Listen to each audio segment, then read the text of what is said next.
Bonjour à tous, vidéo un peu courte sur le scandale astronomère Andy Byron. Alors j'ai beaucoup hésité à faire cette vidéo actualité, j'aime beaucoup les vidéos actualité.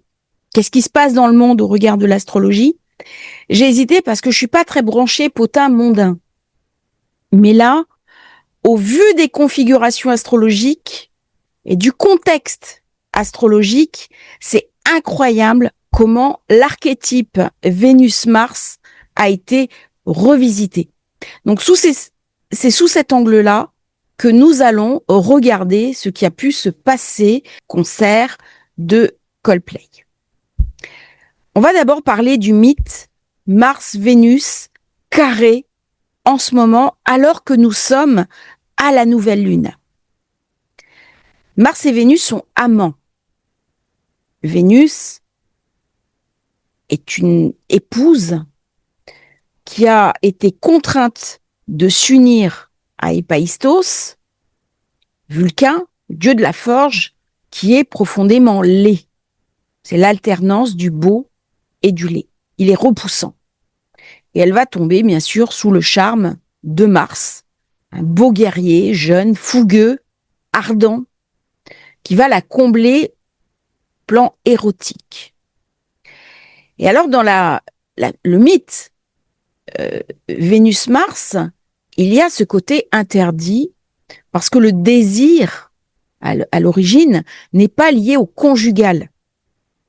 Il est lié à la maison 7. La maison 7, c'est la maison des associations. Et si on regarde bien dans la tradition, eh bien, le mariage, c'est un contrat.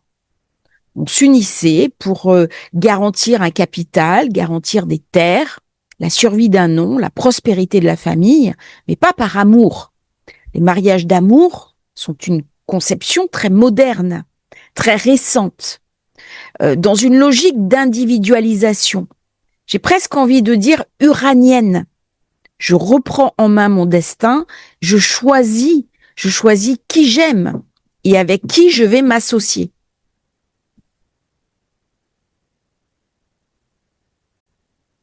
Donc Vénus est une femme adultère.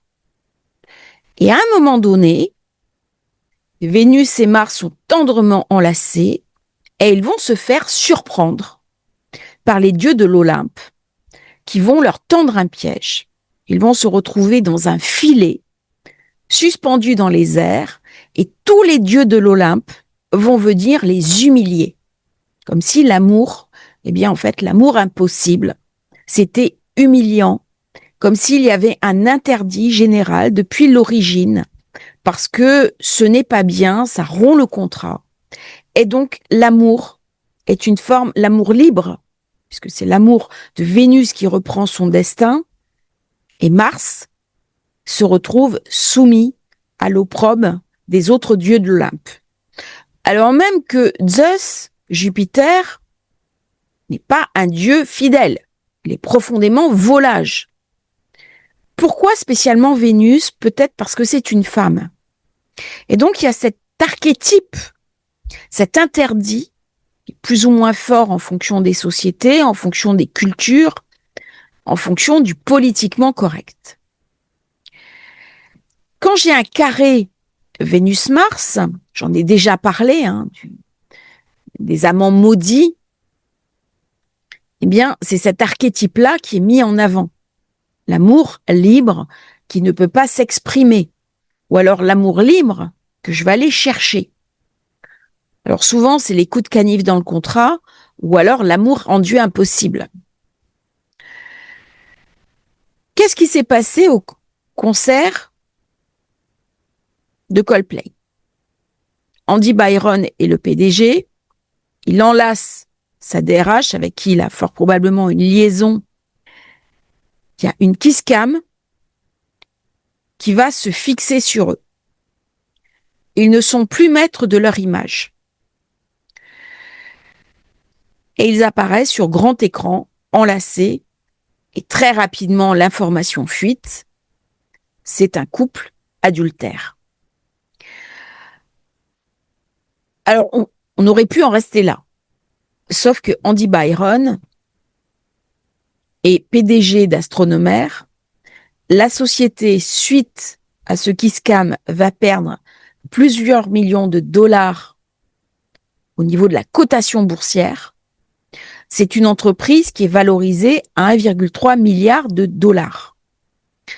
C'est aussi une entreprise qui a été refinancée en 2025 grâce au travail d'Andy Byron, qui a fait une tour de financement à hauteur de 93 millions de dollars.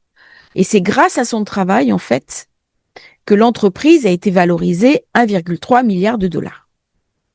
Alors, on imagine la pression que ça a dû être. Ce sont des entreprises spécialisées dans la gestion de données, de flux. C'est de la haute technologie. Et elles sont sans cesse obligées de se refinancer, de trouver des nouveaux apports de capitaux, parce qu'il y a une obsolescence, il y a une remise à niveau permanente, des nouvelles équipes à entraîner, des nouvelles structures à mettre en place, et donc il y a une espèce de poussée en avant.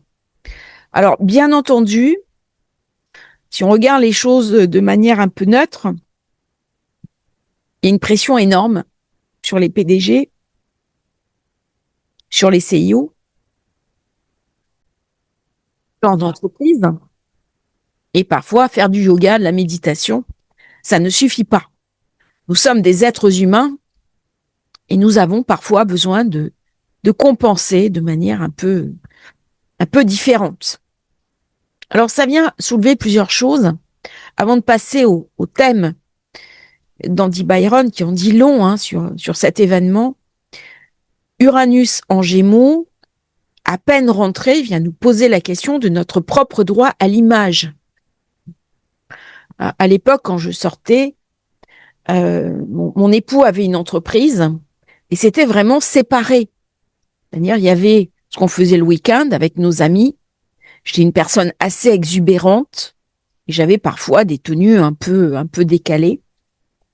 Et je n'aurais jamais eu envie que les personnes de mon entreprise me voient en soirée avec mes amis, avec ce genre de vêtements. Et lorsque les appareils photo numériques sont arrivés, il y a eu une perte de liberté et nous avons cessé nos sorties, on s'est mis en retrait. C'est un choix personnel. Mais il y a eu une perte de liberté.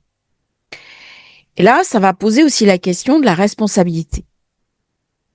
Parce qu'on n'est pas dans un cadre professionnel, on est dans un cadre privé, et ça pose la question aussi du droit à l'image et des conséquences que peuvent avoir une photo, une kiss cam, alors que les personnes filmées ne sont pas consentantes. Ça a des répercussions financières. Alors, si on regarde bien le thème d'Andy Byron, qui a été obligé de démissionner suite à ce scandale,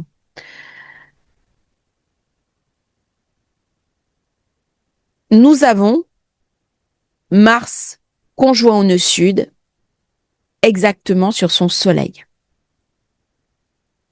Et dans le même temps, bien sûr, Mars est carré à Vénus. Qu'on voit bien là qu'il y avait un risque. J'en ai beaucoup parlé de Mars nœud sud. Eh bien là, c'est ce qu'on appelle se faire prendre les mains dans le pot de confiture. Très intéressant. Nous avons Jupiter qui est passé en Cancer. Alors bien entendu, quand il va passer sur Saturne, il va retrouver un poste parce que cette démission n'a rien à voir avec sa qualité de CIO, de PDG. C'est une personne qui a l'habitude des affaires, qui a l'habitude de gérer des grosses pressions, de mettre en place, d'activer des carnets de commandes. Bon, c'est pas ses qualités personnelles qui sont en cause. Donc, bien entendu, ça va se tasser. Ça restera sûrement épiphénoménique. À voir si au niveau personnel, sa femme divorcera ou pas, c'est pas certain. Mais lorsque Jupiter va passer sur Saturne, il y aura une remontée de sa carrière professionnelle, ce qui ne va pas tarder d'ailleurs. Par contre, Jupiter, c'est le dieu infidèle.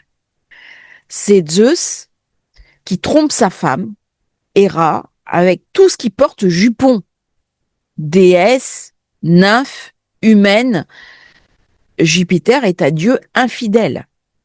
Donc là, je n'ai pas son heure de naissance. C'est vraiment dommage. J'aurais beaucoup aimé répartir cette analyse par maison. C'est pas le cas. Et qu'est-ce qu'on voit? Eh bien, le nœud nord va bientôt passer sur Jupiter. Voilà. Donc là, il y avait quelque chose de marqué. Peut-être une prise de conscience. Peut-être quelque chose à organiser en différence sur justement ce droit à l'image et ces menaces que Uranus va faire peser sur le contrôle de nos données alors qu'il passe dans le Gémeaux. Là, il y a peut-être quelque chose. Alors, c'est très intéressant de voir comment ce Mars nœud sud a contribué à amoindrir ce côté solaire, ce côté lumineux, ce côté brillant qu'il pouvait avoir. Il a été rattrapé peut-être par des ombres personnelles. Je me suis quand même posé la question, là je vais extrapoler, est-ce que c'est pas un piège? Est-ce qu'on les a pas fait tomber dans un piège? Alors je ne pense pas de personne à personne, mais pour aller répondre à cette question, il me faudrait vraiment le thème complet d'Andy Byron, parce que sinon je peux pas y répondre. Un piège monté par un concurrent pour le faire chuter. Parce que c'est lui qui est à l'origine de cette levée de fonds, qui a vraiment poussé très haut l'entreprise. Donc, c'est ce qu'on appelle des honeypots. En fait, ce sont des pièges affectifs. Et soit on envoie une tentation à quelqu'un, soit on le met dans une situation où il va apparaître en public, il va être dévoilé et ça va l'affaiblir. La question avait été posée pour DSK au moment du scandale. Il était quand même pressenti pour devenir le président de la France. Donc tout ça, je ne veux pas faire du conspirationnisme de mauvaise aloi, mais la question reste posée parce que justement, ça arrive sur le Soleil. Et pour vraiment y répondre, il me faudrait d'autres éléments que ceux que j'ai actuellement. Mais vous voyez comment cette nouvelle lune, alors il y a d'autres éléments aussi, mais je ne vais pas aller plus loin dans la vidéo, montre une chute. Donc, je vais pas faire plus long sur cette vidéo, mais comment on peut utiliser un événement pour essayer de comprendre des situations, c'est assez intéressant. Et de mon point de vue, ça va avoir des conséquences, mais on va sûrement le voir apparaître sous une autre forme, différemment. Mais c'est une affaire qui aura des conséquences beaucoup plus globales dans une logique Uranus-Gémeaux, lequel Uranus se trouve en conjonction en plus avec Sedna. Je vous remercie d'avoir suivi cette vidéo. N'oubliez pas de vous abonner à la chaîne. Faites part de vos commentaires aussi, de vos opinions. D'accord, pas d'accord avec moi, c'est pas un problème. Exprimez-vous. Ça me fera plaisir. N'oubliez pas de vous abonner. Et si vous souhaitez commander thème de naissance, révolution solaire, les liens dans la description. À bientôt pour un nouveau partage sur Astrologie Facile. Merci à tous. Bel été, belle nouvelle lune.